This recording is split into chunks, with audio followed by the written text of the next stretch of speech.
여러분 큐티 잘 하고 계시나요? 진리의 성령님이 베풀게 하시다 세 번째 시간으로 사도행전 5장 3절에서 11절 말씀을 보도록 하겠습니다. 그때 베드로가 이렇게 말하였다. 아나니아는 들으시오. 어찌하여 그대의 마음이 사탄에게 홀려서 그대가 성령을 속이고 땅값에 얼마를 몰래 떼어 놓았소. 그 땅은 팔리기 전에도 그대의 것이 아니었소. 또 팔린 뒤에도 그대 마음대로 할 수 있었던 것이 아니었소. 그런데 어찌하여 이런 일을 할 마음을 먹었소. 그대는 사람을 속인 것이 아니라 하나님을 속인 것이오. 아나니아는 이 말을 듣고 그 자리에서 쓰러져서 숨졌다. 이 소문을 듣는 사람은 모두 크게 두려워하였다. 젊은이들이 일어나 그 시체를 싸서 메고 나가서 장사를 지냈다. 3시간쯤 지나서 아나니아의 아내가 그동안에 일어난 일을 알지 못하고 들어왔다. 베드로가 그 여자에게 물었다. 그대들이 판 땅값이 이것뿐이요. 어디 말해보시오. 그 여자가 대답하였다. 예, 그것뿐입니다. 베드로가 그 여자에게 말하였다. 왜 그대들 내외는 서로 공모해서 주님의 영을 시험하려고 하였소. 보시오, 그대의 남편을 묻은 사람들의 발이 막 문에 다다랐으니 그들이 또 그대를 메고 나갈 것이오. 그러자 그 여자는 그 자리에서 베드로의 발 앞에 쓰러져서 숨졌다. 젊은이들이 들어와서 그 여자가 죽은 것을 보고서 메어다가 그 남편 곁에 묻었다. 온 교회와 이 사건을 듣는 사람들은 모두 크게 두려워하였다. 아멘.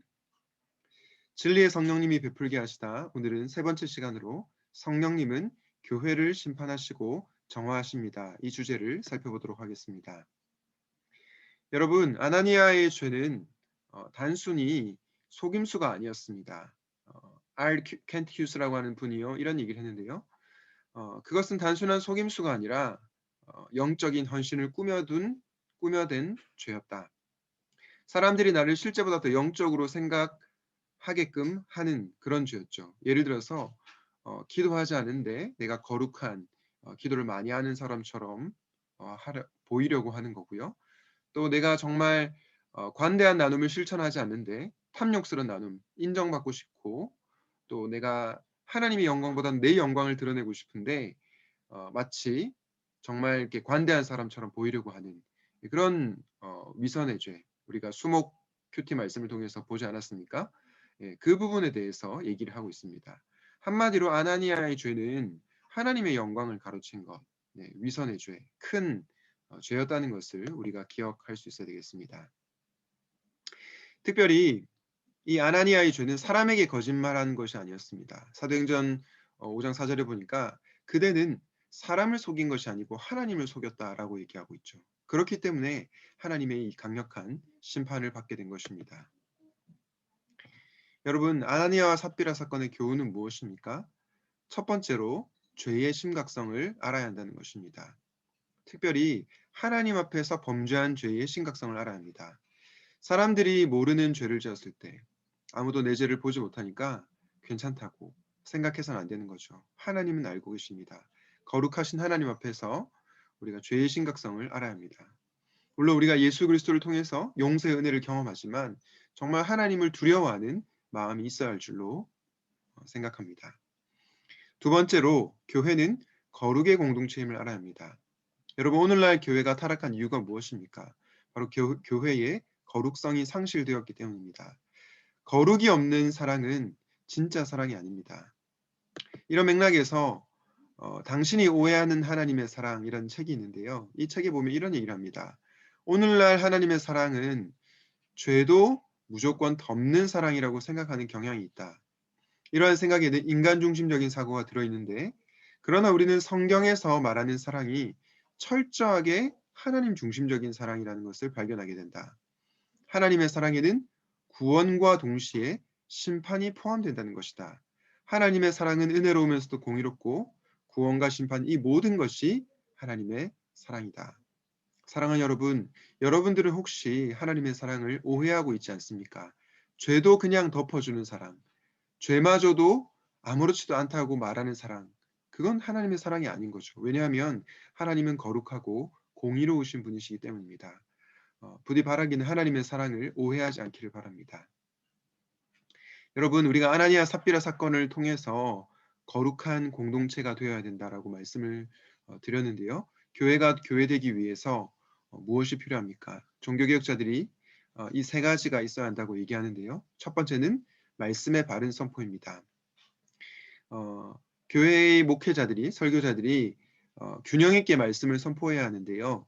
하나님의 사랑에 대해서도 선포하지만 하나님의 공의에 대해서도 선포해야 합니다. 또한 죄에 대해서도 선포해야 되고 회개에 대해서도 선포해야 되는 거죠. 두 번째로는 성례의 정당한 시행이 필요합니다. 성례가 무엇입니까? 세례와 성찬이죠. 오늘날 한국 교회가 세례를 너무 가볍게 줍니다. 그리고 심지어 군대에서는 초코파이 세례도 주죠. 초코파이를 줄 테니까 예수님 믿는다 고백하라. 그런 식으로 세례를 베풀게 되죠.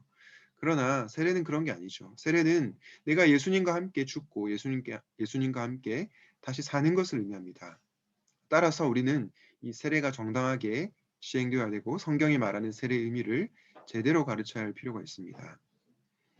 성찬을 통해서도 우리는 예수님께서 나의 죄를 위해서 십자가에서 죽으신 그 은혜가 얼마나 큰 것인지, 그리고 정말로 성찬이 임할 때 감사와 동시에 하나님을 경외하는 마음으로 임해야 되겠죠.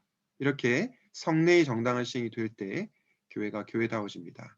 마지막으로 오늘 한국 교회가 잘 하지 않는 것인데요. 바로 권징의 신실한 시행입니다. 권징이 무엇입니까? 죄를 지은 자가 그 죄에 대해서 벌을 받는 거죠. 단순히 벌을 받고 끝나는 것이 아니고 그 죄를 지은 자가 자신의 죄를 회개하고 주님께로 돌아오는 것에 목적이 있습니다. 즉 권징의 궁극적인 목적은 정죄가 아니라 한 영혼을 회복시키는 것이죠. 그러나 회복 이전에 죄에 대한 마땅한 벌을 받아야 하는 것입니다. 그럴 때 교회가 거룩성을 회복할 수 있는 것입니다. 바라기는 우리 교회가 이런 교회가 되면 좋겠습니다. 오늘 아나니아 삽비라 사건을 보면서 이런 기도 제목으로 함께 기도하면 좋겠는데요. 우리가 죄에 대해서 가볍게 생각하지 않으면 좋겠습니다. 민감하면서 특별히 하나님 앞에서의 삶, 코람데오의 삶을 살게 해주십시오. 그리고 교회가 교회다워질 수 있도록 교회의 거룩성이 회복되게 하여 주시옵소서. 특별히 거룩성이 회복되기 위하여 말씀의 바른 선포, 성례의 정당한 시행, 권징의 신실한 시행이 이루어지는 교회가 되게 해주십시오. 기도하도록 하겠습니다.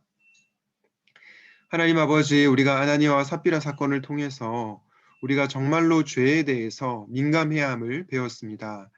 우리가 정말 알게 모르게 지는 죄에 대해서 민감할 수 있는 영적인 민감성을 허락하여 주시고, 특별히 사람을 속일 수는 있어도 하나님을 속일 수는 없다는 것을 기억하게 하시고 하나님을 경외하는 그러한 마음을 허락하여 주시고 코람데오의 정신으로 살게 하여 주시옵소서.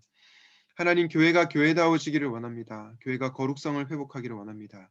샘물교회가 주님의 거룩한 교회가 되게 하여 주시옵소서. 그것을 위하여서 우리 말씀을 전하시는 목사님들이 또 전도사님들이 진리의 말씀을 바르게 선포하게 하시고 세례와 성찬이 바르게 집행되게 하시며 나아가 권징이 신실하게 시행되어서 죄를 지은 자가 그 죄에 대한 벌을 마땅히 받고 하나님께로 돌아와 그 영혼이 온전히 회복되는 귀한 은혜가 있게 하여 주시옵소서. 이 모든 말씀을 예수 그리스도의 이름으로 기도하였습니다. 아멘.